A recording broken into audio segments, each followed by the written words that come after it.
Hello and welcome to another video from Conservation Land Services, and today's video is about Himalayan Balsam, Impatiens glandulifera. And one of the reasons why you need to be very careful to identify early on Himalayan Balsam is because it's extremely invasive, but it is listed as a non-native invasive species, and so if you have it on your land, you have a responsibility to get it under control and make sure it doesn't spread.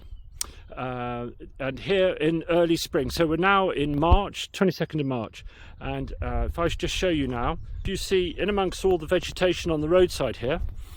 if you look carefully, once you get your eye in, it's very distinctive, very easy to spot Himalayan Balsam. Here it is, and you can see it quite clearly in amongst the dock and the common hogweed, but here it is, if that helps you. But it's well worth taking a walk and making sure you keep an eye out, learn how to spot it, because it is extremely invasive, and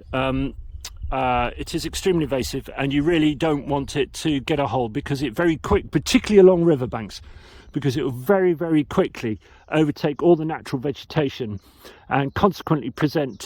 potential flood risks in the winter, because it dies back down and doesn't leave any natural vegetation to hold the riverbanks together. So it's well worth taking time and trouble now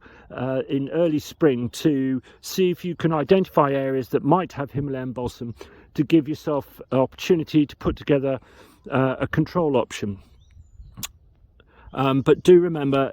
it is a responsibility, if you are a landowner in the UK, to ensure that it does not spread beyond your boundary. So quite apart from doing yourself a favour, you also have a responsibility to ensure that it doesn't spread beyond your boundary.